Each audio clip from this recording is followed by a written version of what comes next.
Alrighty.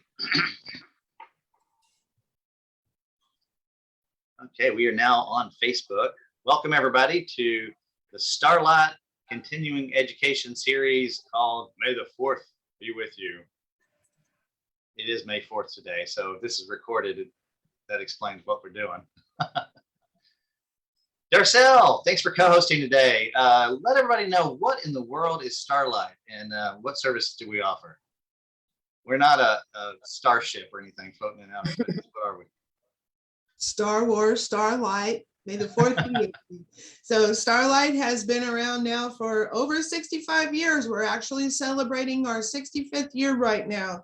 Starlite has a detox. We detox off of everything. Methadone does need to be tapered down, and please consult the prescribing physician. It is services for 18 and above. Some of the cutout programs that we have that we're very proud of, and it's not even a cutout, is our veterans and military member program. It's specialized. Jessica Utter, who will be speaking today, runs that program. We also have a program for LGBTQIA+ people, and we have a journey program, which is taking the 12 steps and applying them with the Bible in order to have a better way of living. So give us a call. I will be putting other information in the chat, including links to our webpage and the link to complete your evaluation. We also have another conference coming up on June 3rd, Hope Rising, and I'll put a link in for that conference as well.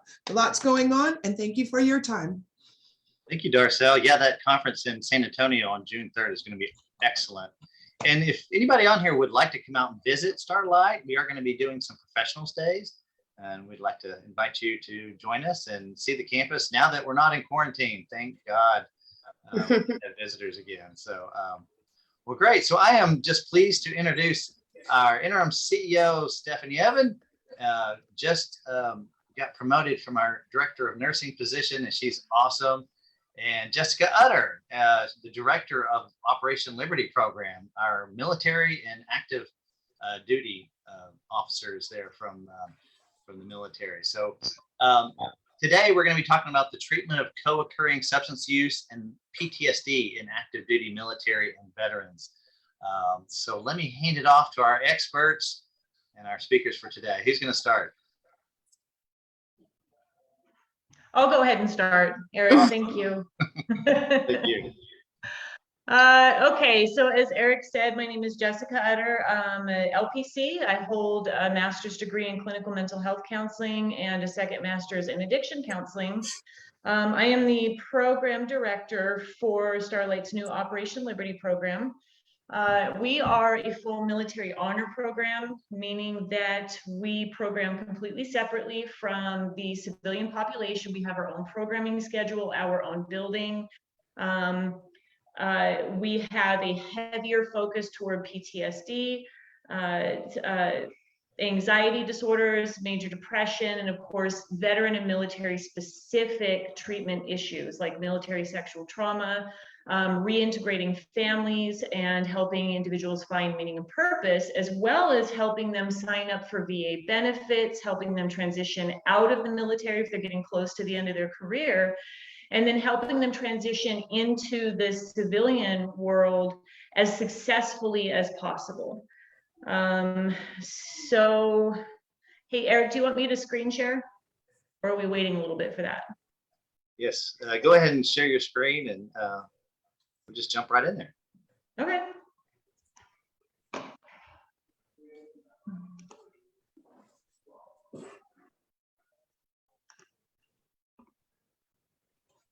While she's doing that, we're going to have two great perspectives today. Jessica's going to be talking about from a therapeutic and clinical therapeutic perspective, and then Stephanie's going to be talking about a little bit more from a medical perspective. So great information today, and okay, I think we're good. Looks good, Jessica.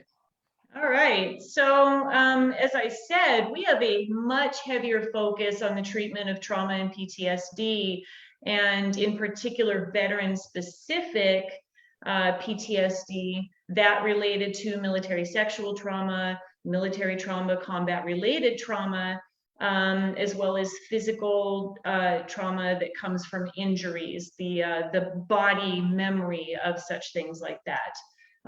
We focus again on reintegrating families, and of course the substance use part. As many people know, these two go hand in hand. Substance use is a big issue, not only in active duty military, but in military veterans.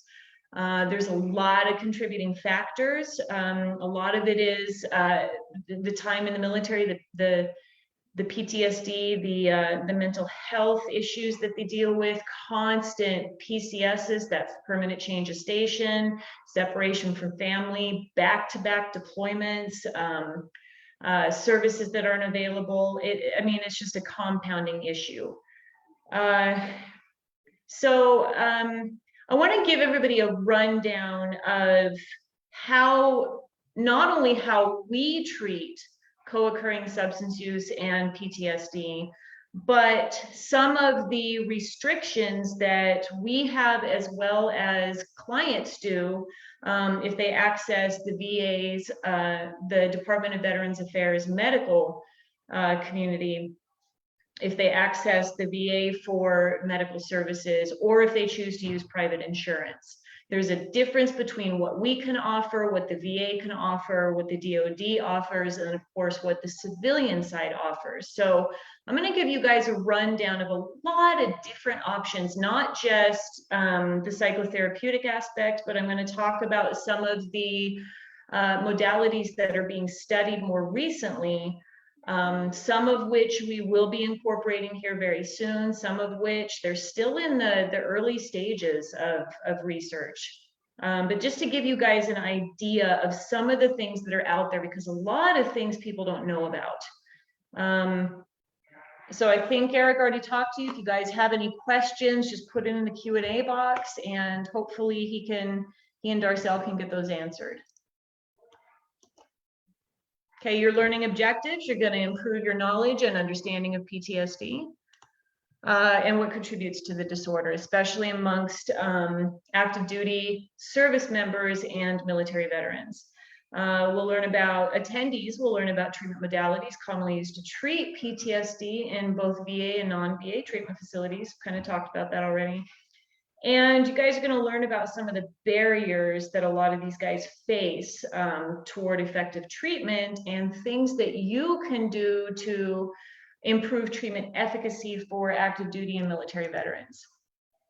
I read through this already. I'm the program director for Operation Liberty, military honor program, separate from the civilians. We've got our own programming schedule with a much heavier emphasis on PTSD.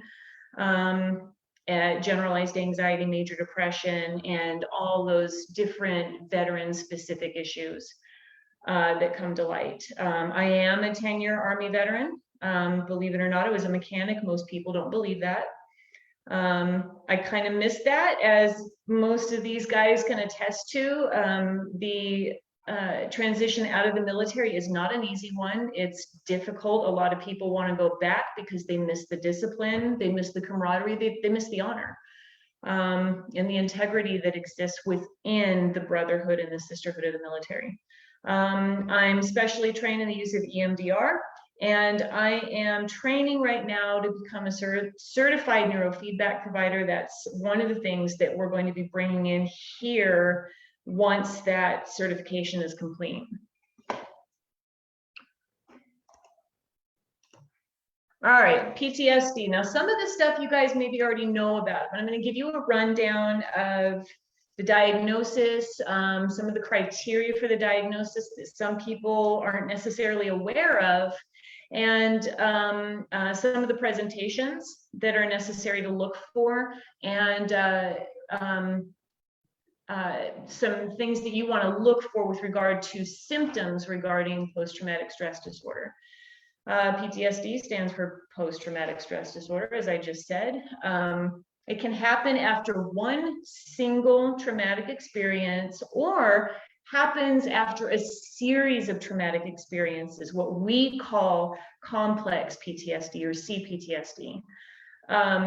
It's characterized CPTSD in particular is characterized by personality and behavior changes and increased emotional ability. Many people understand the diagnosis of reactive attachment disorder, extreme emotional volatility in childhood, often the result of childhood trauma and neglect. Reactive attachment disorder comes from abandonment. Those same things that kiddos go through as children, they end up transitioning into, for some people, not all, okay, but it transitions sometimes to borderline personality disorder. Those three kind of tend to go hand in hand: reactive attachment disorder, BPD, and CPTSD. And believe it or not, a lot of the military veterans that we treat here had come into the military with an existing history of complex PTSD. So we are not just treating the veteran in combat-related or military-related trauma. For the vast majority of them, we all go back to childhood trauma. We've got to be able to clear that particular root event before we can move forward. And so it's very interesting what some of the, interesting, it's heartbreaking, some of the stories that you hear from these individuals.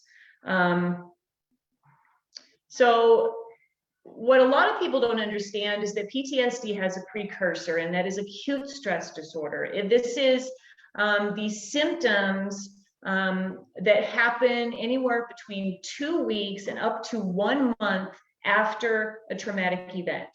All right, so up to 1 month, if the individual starts experiencing symptoms, it is considered acute stress disorder.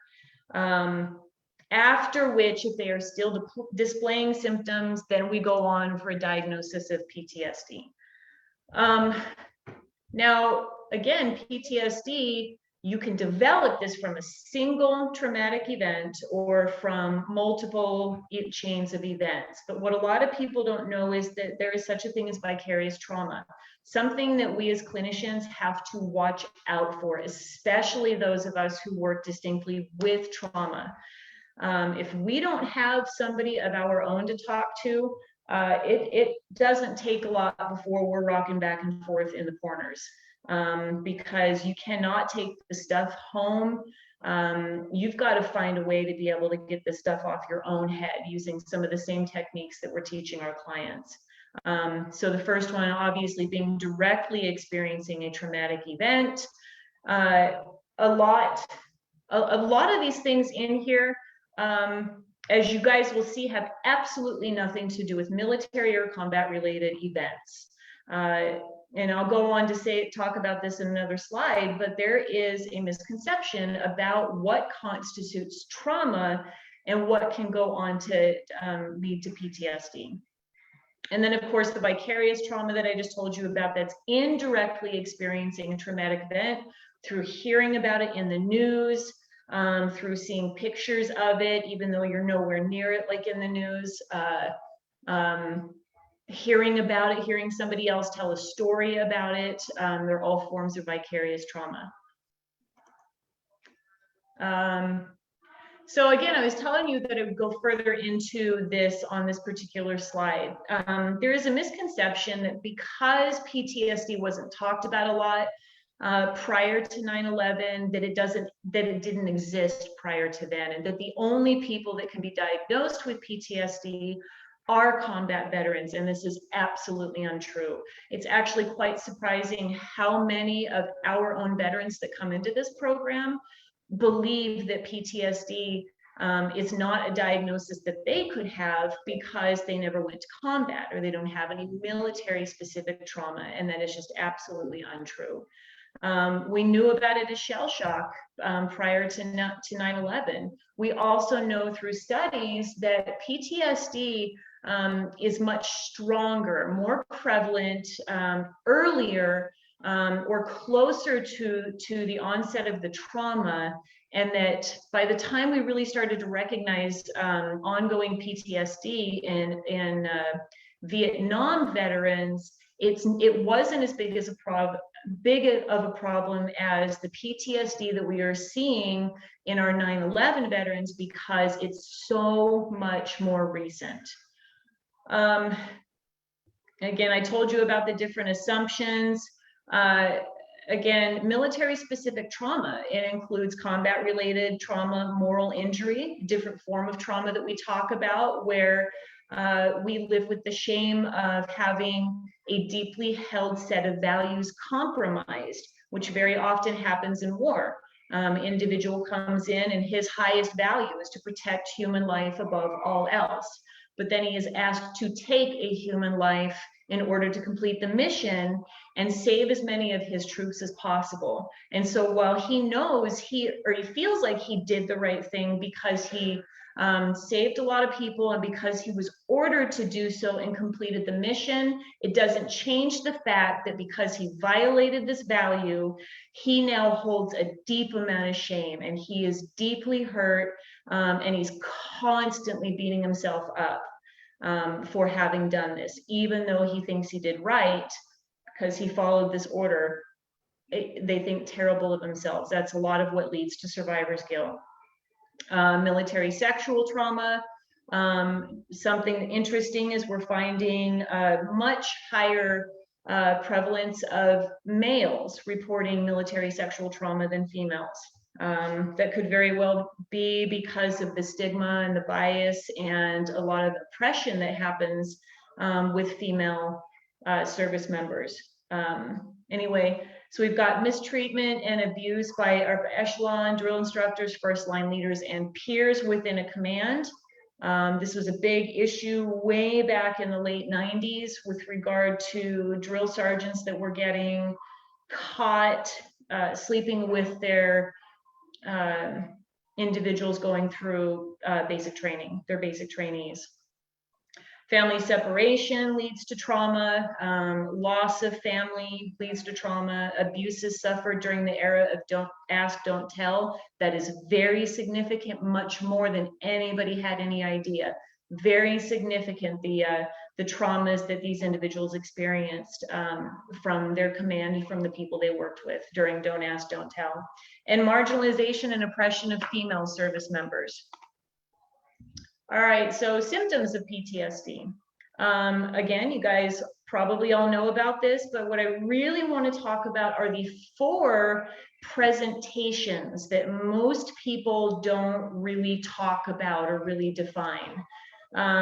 4 basic presentations are amnesic. That's where the individual tends to repress or forget about significant traumatic events. Doesn't mean they didn't happen, and doesn't mean they're not still affected by them, but they're repressed and they're way back in their memory, if they're even able to pull them up. Dissociative, we're going to talk a little bit more in later slides about what dissociation is. Avoidant, and this is when the individual actively avoids triggers that they know will lead to a trauma response. And so this is a lot of the reasons why they don't go out shopping in stores where there's large crowds and really loud noises and bright lights. And then hyper aroused, and this is the individual that will jump anytime a loud noise happens that he doesn't expect. Okay, so how one presents is determined by how many of their symptoms tend to fall in any one of these 4 categories. To meet the diagnostic criteria for PTSD, they need to have at least one component of all presentations except dissociation and amnesic, meaning that with PTSD, not everybody is dissociative and not everybody is amnesic, okay? But the vast majority, all with PTSD, in order to have this diagnosis, will suffer from nightmares, flashbacks, hyperarousal. We talked about that as a presentation. Avoidance, another presentation. Irritability and aggression, hypervigilance, right? This is where they're constantly looking over their shoulders, looking for exits, looking for entrances, being very hypervigilant, hyper-focused with any new face that they see, making sure that everybody is safe. Overly negative thoughts about oneself or the world. This is where they start developing core negative beliefs about themselves, so that I'm shameful, I'm a monster, I don't deserve love, I deserve to be punished. This leads to significant depression, isolation, hopelessness, worthlessness, not loving the things, or not doing the things that they used to love to do. They they separate from all of that because they don't have a love for themselves anymore. And then difficulty concentrating is another big one. All right. 2 basic types of dissociation: depersonalization and derealization. I'm going to explain what this is real quick. A lot of people don't know the difference between the two, and it's really hard to define if you haven't experienced it. In depersonalization, the individual disconnects from the body. Okay, so it's like they can look at themselves in the mirror, but it isn't them. It's like, who is that person? To some degree, they know it's them, but they can't cognitively relate their personal body, the personal feeling, the pain, the sensations of being within their body to the image that they see in the mirror. And for some people, it's like seeing a trauma happen from the third person perspective, like they're standing on the outside watching it happen to them. So it's like, it's not happening to me, it's happening to them. And then derealization is when an individual disconnects from reality. It's as if you're not in the world, or the world doesn't exist, or there's something within the world that just cannot be real. From the polyvagal standpoint, it's important to understand that dissociation is considered hypoarousal. Okay, so you've got the spectrum. Hyperarousal is that sympathetic nervous system response, the fight or flight response. Heart is racing, you're breathing heavy, blood pressure's up, you're amped, you're shaking, no pain, you're not feeling any pain. That is the hyperarousal, the sympathetic nervous system response, preparing your body to run or to fight. But the opposition along that spectrum is dissociation. Okay, that is a complete lack of arousal. It's like you're absolutely completely frozen. You cannot talk, you cannot think, you cannot move. In some sense, people will consider this type of dissociation as being very prevalent in dissociative identity disorder, right? That's, again, a disconnection from reality and disconnection from your person. Dissociative identity disorder is what we used to know as multiple personality disorder. But what I want everybody to understand is, at the very least, dissociation is the simple compartmentalization of a traumatic event, so that when you're triggered, you don't have to re-experience the emotions. It's too much. And so we put it away in a little box in our head, and we choose just to put our guard up and not go there. So at the very basic level, that is a dissociative response. And in EMDR, it can stop it from being able to be effective at all. And that's because the individual is so used to not feeling those emotions that the fear that comes from knowing they're going to have to open up that box and pull those emotions out is too much, and the guard automatically goes up. This is definitely the case with CPTSD, where a lot of the behaviors that you see in borderline personality disorder are a direct consequence of needing to control your reality and doing everything in your power to keep yourself safe. So the aggression, the anger, the acting out, all of that is, it's a defense mechanism intended to keep the person safe. Okay, so how does one cope? Those with PTSD, especially untreated PTSD, utilize maladaptive coping mechanisms in order to function. Again, the avoidance, this is probably the most predominant one that we see as far as the 4 presentations, is avoidant. The problem that we notice with it here in treatment is because they're so used to compartmentalizing their emotions, or drowning them with drugs and alcohol, that they come into treatment, they no longer have their coping mechanism, they're no longer able to compartmentalize, and they are forced to face the emotions. Because they weren't able to before, because they practiced avoidance in order not to feel that stuff, they don't know how to really react to those emotions. They don't know how to cope with them once they come into treatment. And so we focus very heavily on teaching everybody some really core coping mechanisms to be able to get them through at least the post-acute withdrawal phase, so that they can really start actively using the stuff that they're learning from treatment. Aggression, again, used in an attempt to control their environment. Sometimes aggression is a dissociative response. It's something that you really need to look out for when you're treating a large group of individuals with PTSD. Codependency, we talk about this a lot. Typically, again, it comes from neglect, abandonment, abuse in children, from CPTSD. The fear of abandonment leads to codependent behaviors with things and people that are toxic. And so drug use and alcohol use, those are all codependent behaviors. Being in a toxic, violent, abusive relationship with somebody is a codependent relationship. Suicidal and homicidal ideation, self-harm, again, it's an attempt to control the environment. And of course, maladaptive substance use.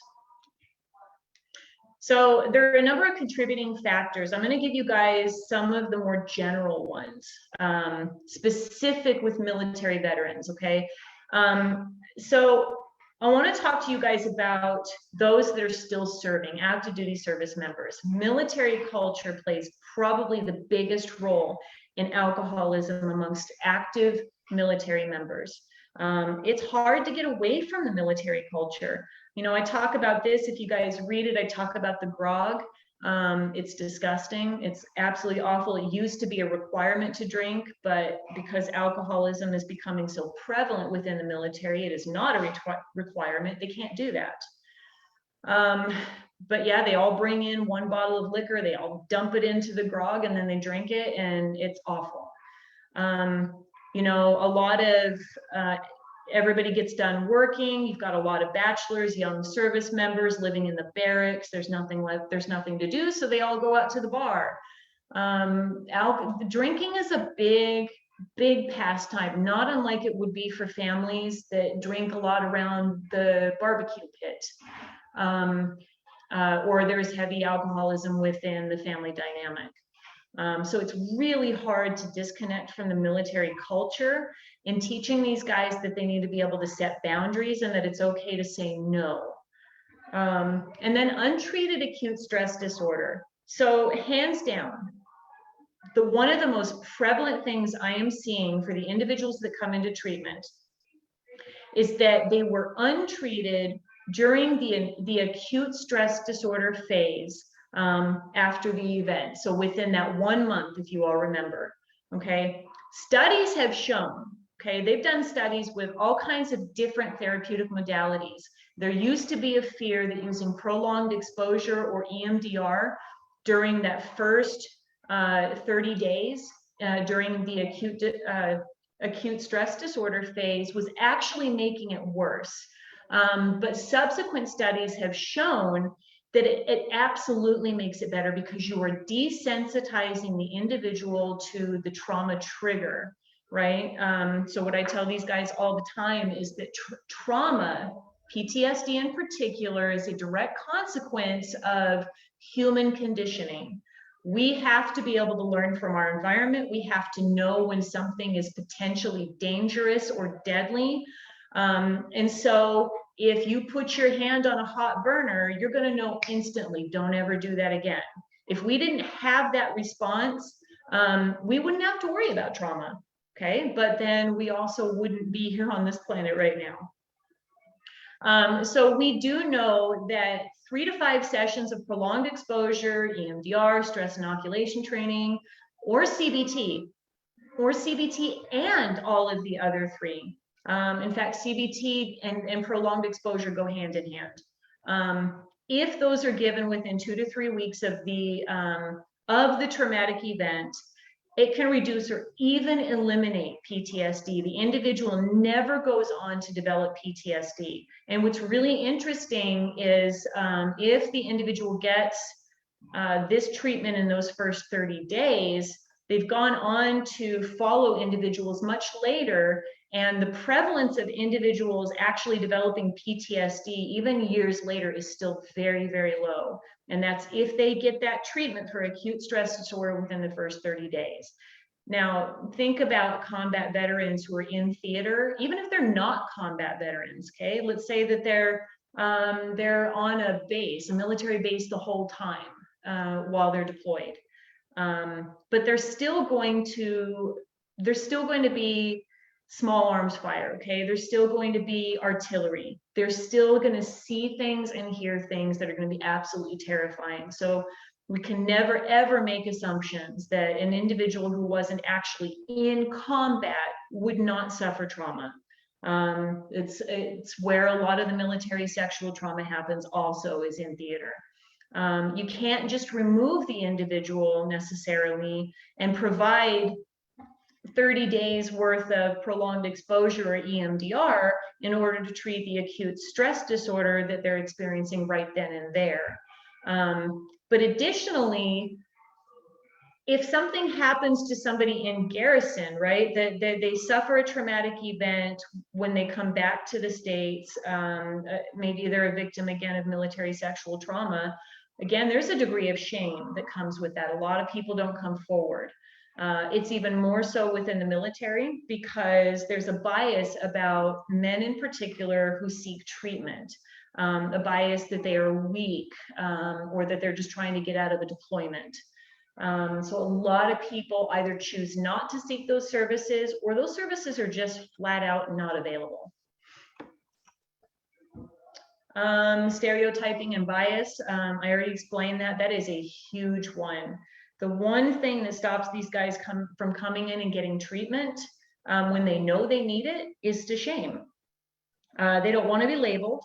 They don't want people looking at them thinking they're alcoholics or addicts or anything like that. And so they try to hide it. They'll try to hide it for years until they just can't hide it anymore. And usually by that point in time, they've hurt their military career. Service members have a requirement to be fit for duty in order to be deployable. And so going and seeking help for a mental health disorder, for depression that they might be feeling, or some anxiety or PTSD, it makes these guys think, they've been told that if they go to sick call or they go to the TMC for this particular issue, that they're going to be flagged and they're going to be booted out of the military. And so they don't go ask for help. If they do, again, they feel like they fear they're going to be labeled as being weak, trying to get out of a deployment. I can't believe you went in. And that also comes from the people who don't believe that PTSD should exist in people without a combat deployment. Again, just a lot of stereotyping, a lot of bias, a lot of judgment. There are people who believe that PTSD is over-reported so that individuals can rate higher in their VA disability. There could be some truth to this, so I'm not going to lie. There could very well be some truth to this. But that doesn't negate the fact that PTSD is very prevalent. It doesn't negate the fact that there is a lot of trauma in the military and that there are people that absolutely need treatment for their PTSD. And then, of course, another one of the barriers is the introduction and subsequent failure of many of the programs that the military has tried to institute that would train families how to help their soldier when they get back, help their spouse, help to understand what they were going through, not take anything personally.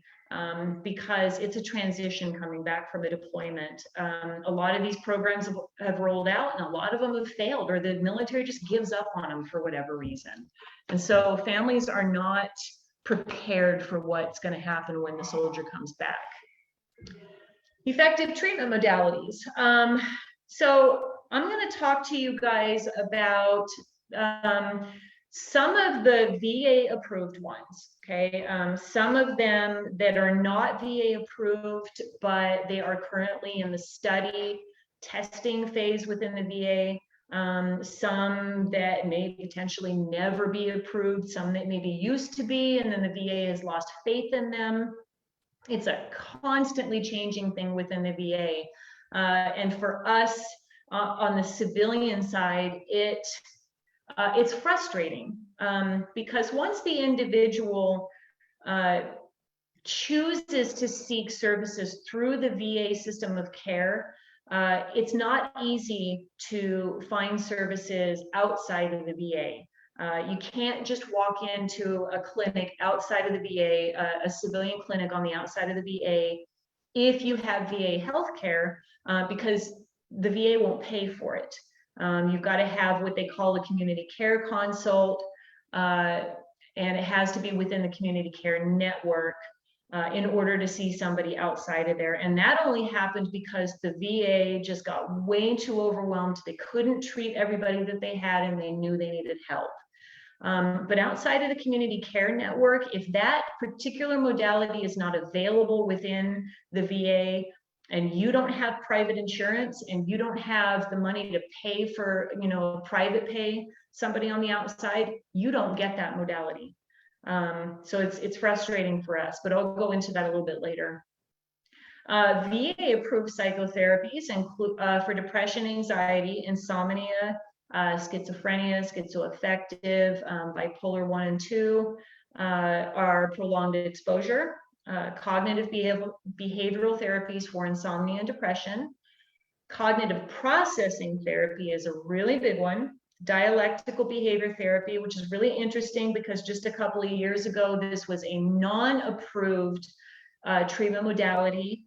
There just, according to the VA, wasn't enough efficacy shown in the use of DBT for them to incorporate it into their services.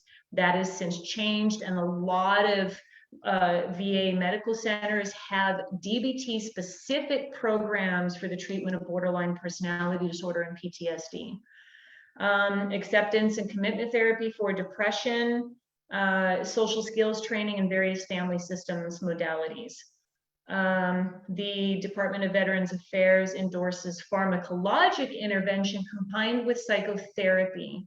But the VA's first choice, and really anybody's first choice, is going to be psychotherapy. See how much you can get done working one-on-one with a psychotherapist, and then maybe we'll talk about medication as an adjunct.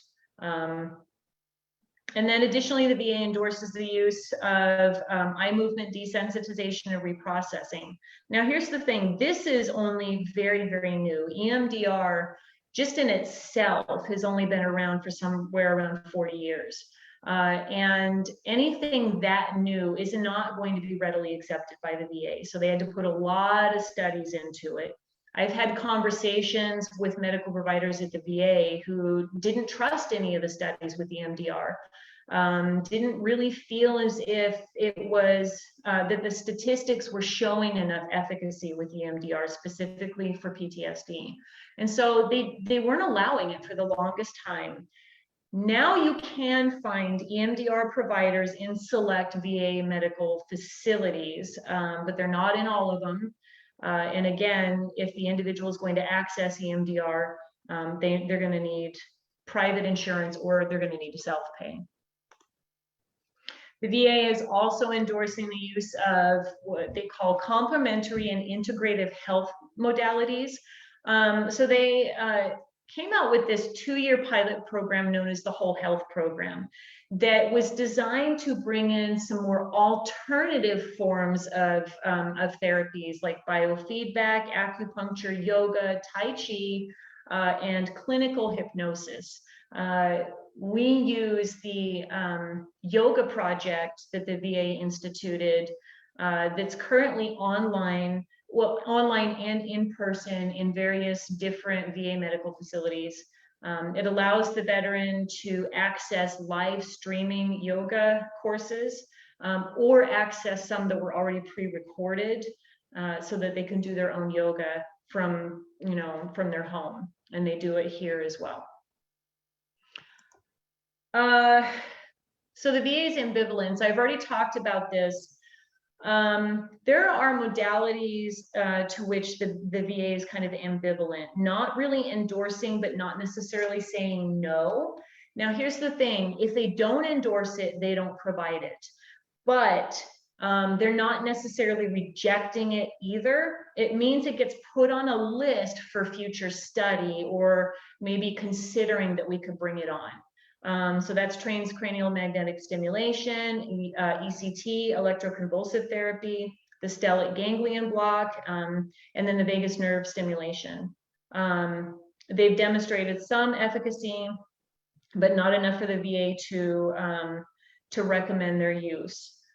So again, the VA is working to study some of these things, in particular transcranial magnetic stimulation. I don't know if they've gone so far as to put into clinical trials with the VA the stellate ganglion block. It's something that they do use on the civilian side, but it's kind of demonstrated some efficacy in some studies and not so much in others. And so it might be a while before that ever gets into the VA. Current VA funded studies. Now, this is really interesting because not only do the psychotherapies change a lot, but so do the medications. Sometimes they'll include them and then they get pulled off the list. They've only recently started allowing Seroquel to be used. Right now, there are current studies in process as we speak since 2016, studying all of these medications that you see right here. And they're trying to evaluate them for efficacy. And it's really interesting, since we're talking about co-occurring disorders, about some of these that work for PTSD and alcohol use disorder, like Topamax, for example. And we're not talking necessarily about MAT, medication-assisted treatment. This is more for bringing down the startle response in PTSD. We know this with prazosin, with propranolol too. Stephanie's going to go into that a little bit more. I just want you to know what the VA is currently studying right now to determine whether or not they can bring it into in for treatment with the VA. The Department of Veterans Affairs doesn't fully endorse anything that doesn't meet their standard of care, which is incredibly high, much, much higher than you're going to see on the civilian side. So that's why it's so much harder and takes so much longer to get a lot of these modalities into the VA. These include ketamine infusion, transcranial magnetic stimulation, the stellate ganglion block, we just talked about that, and the vagus nerve stimulator. You guys, I think you will all have copies of this slide, or you can go, or slideshow. You can go onto Facebook or YouTube or wherever Eric is going to post it if you want to learn more about what these do. But it's really interesting. Some of them work really well, some of them not so much. I'm going to go into two of these, and that's ketamine infusion and the transcranial magnetic stimulation. So there's a misunderstanding about the safety of ketamine infusion. I'm not talking about ketamine as a street drug or from the veterinarian or even in pill form, which does exist. I'm talking about ketamine infusion. I'm not going to go into the history because I know I'm running into time here, but ketamine is an NMDA receptor antagonist, okay? So this particular receptor modulates the availability of glutamate. Now, you guys may remember that glutamate in particular is the most prolific neurotransmitter in the body, okay? It is the main excitatory neurotransmitter, and it's important for synaptic plasticity, learning, and memory. Overexcitation of the NMDA receptor leads to what they call excitotoxicity, and has been implicated in drug-induced brain damage, in particular from methamphetamine, opioid, alcohol, cocaine, and amphetamine use. And then it's also implicated in neurodegenerative disorders such as Alzheimer's and dementia, okay? That is what they believe comes straight from the overexcitation of these receptors, which means it's flooding your body with glutamate. So what ketamine does is it is an NMDA receptor antagonist, so it blocks it from releasing it, and basically makes it from staying in its overexcited state. So we're not talking about normal function of the NMDA receptor, we're talking about overexcitation. Now, what's important to know is that overexcitation comes from stress. And that PTSD is all stress, right? Generalized anxiety, all these different mood disorders, stimulants, like I just talked about, will lead to overexcitation of the NMDA receptor. Alcohol, a lot of people didn't know that, and chronic pain, they all cause overexcitation of the NMDA receptor, okay? Which is why these things are implicated in memory loss and confusion and difficulty concentrating and things like that, and permanent brain damage for some people. So ketamine, it blocks the NMDA receptor, basically brings it back down to normal so that the individual isn't affected by that anymore. What's also really interesting is that excitation of the NMDA receptor leads to behavioral activation and sensitization. And so they're seeing a direct correlate between NMDA receptors and then behavioral and then conditioned responses, especially conditioned responses and conditioned behaviors in reaction to a trauma trigger. Okay, so because of its involvement in learning and memory, repeated activation leads to this conditioned response. It's really hard to unlearn a conditioned response, especially if we think it's helpful in some way. And it's shown actually that this cycle here, this particular event going on with the NMDA receptor and PTSD, it is directly implicated in the increased addiction potential in PTSD sufferers. Okay, so that's telling us that this is a behavioral activation in response to PTSD. So they've shown that with ketamine, blocking that receptor increases the release of GABA, which is the main inhibitory neurotransmitter, okay, induces a parasympathetic response, so that brings in a level of relaxation, reduces blood pressure, reduces breathing rate, heart rate, all of that, and repeated ketamine exposure has been shown to reverse the effects of a traumatic event. And so for some people that lasts for years. So there's been a lot of studies going on with regard to the use of ketamine. In particular, it is actively being studied within the VA right now for use for PTSD. On the civilian side, it is offered for the use of drug-resistant depression and for some for chronic pain. It showed limited efficacy for those two, which is why the VA is looking more into it for the treatment of PTSD. Transcranial magnetic stimulation, TMS, and neurofeedback. So transcranial magnetic stimulation right now is indicated for, again, for drug-resistant depression. Anybody who's had a trial of at least 4 different antidepressants and have not shown any improvement would then be able to seek treatment through transcranial magnetic stimulation. So what it is it causes an excitatory or inhibitory response within the neurons in the brain. Well, like it says here, increases or decreases cortical excitability using an electromagnetic field, okay? Now, it's important to understand that TMS and neurofeedback are two different things. TMS uses a magnet to create an electromagnetic force.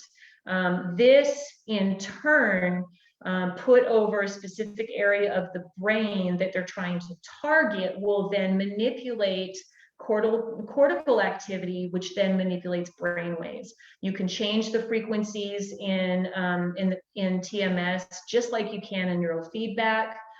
These frequencies are directly related to specific brain wave forms.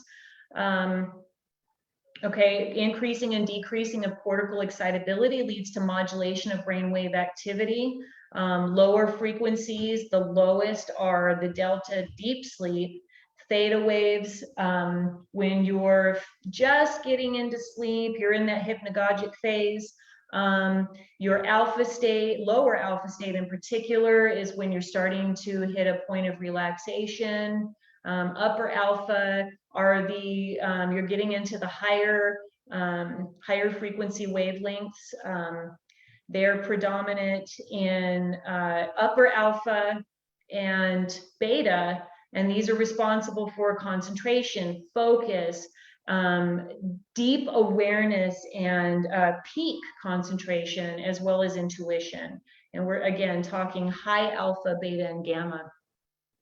And what we're trying to do with neurofeedback and transcranial magnetic stimulation is manipulate brainwave activity, modulate brainwave activity. One of the big differences is that neurofeedback uses electrodes to do this transcranial magnetic stimulation, uses the magnet to do this, but you still need to do the neurofeedback component after a TMS session in order to go through the behavioral training.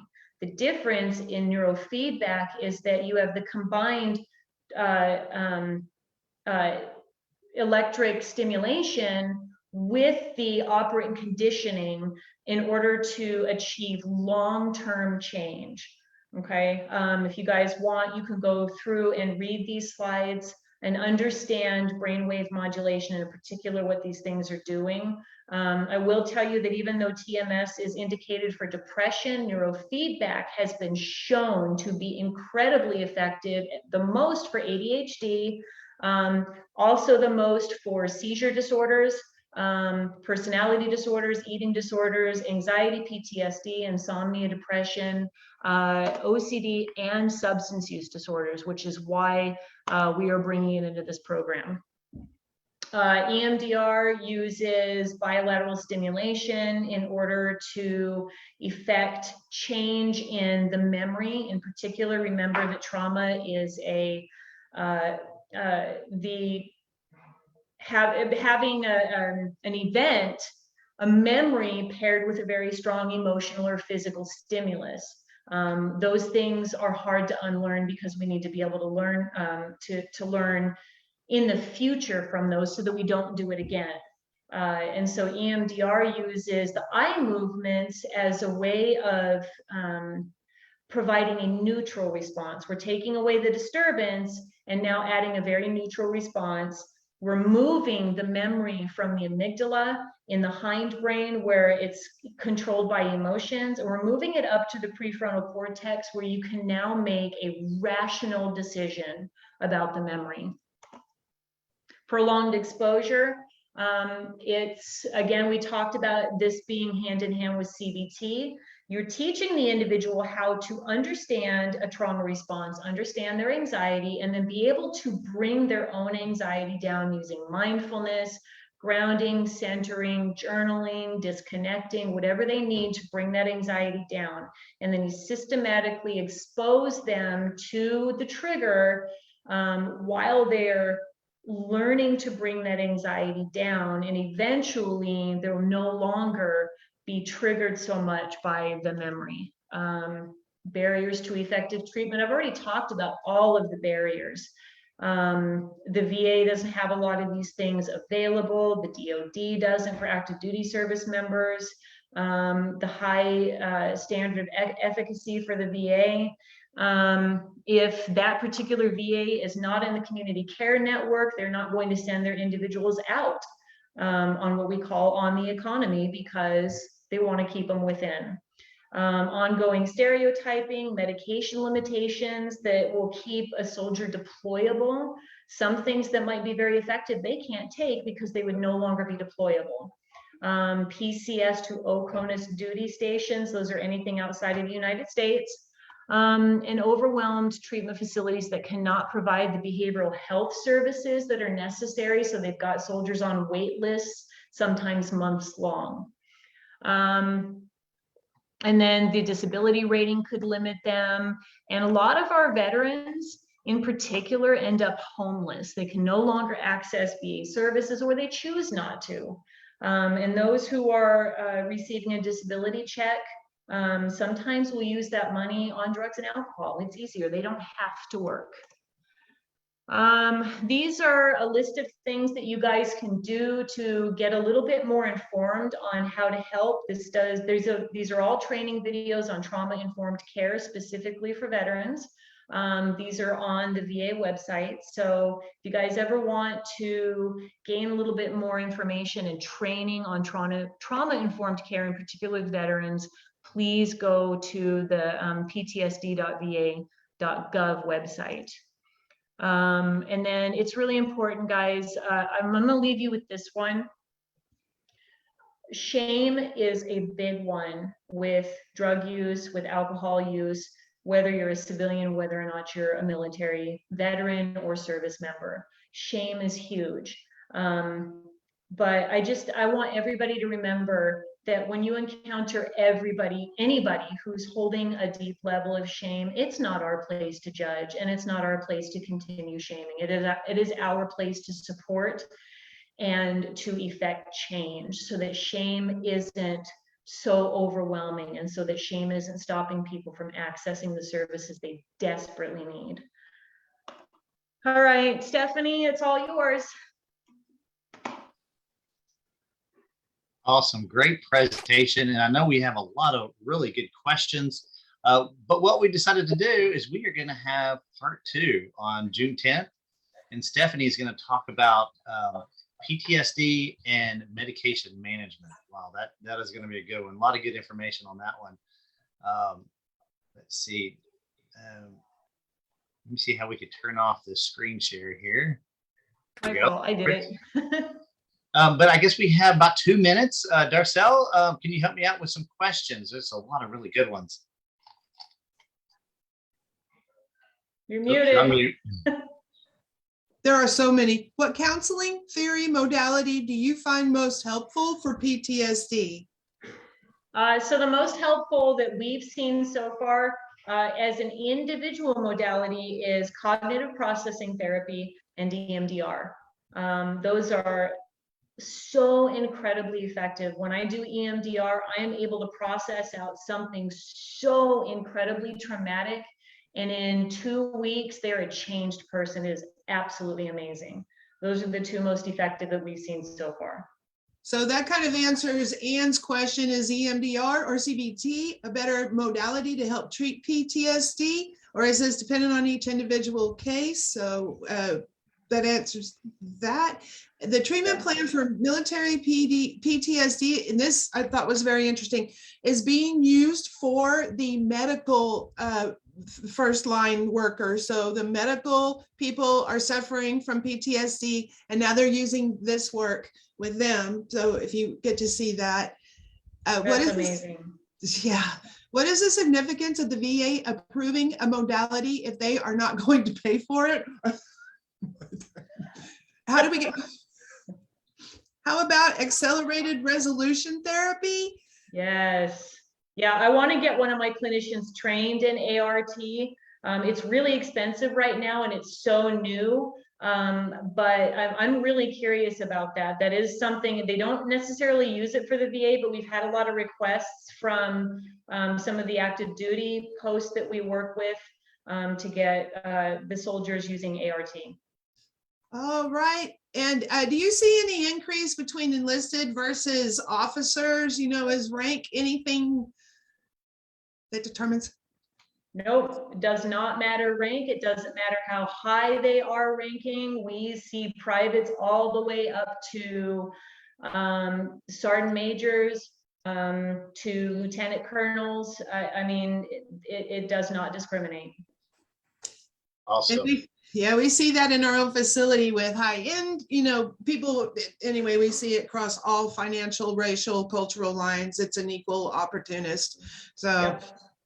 Well, great presentation today. Man, we had a lot of good comments from our listeners out there. We had over 300 from all over the U.S. So thank you so much, Jessica, and for your expertise. Stephanie, would you like to give us a little teaser about what you're going to talk about on June 10th?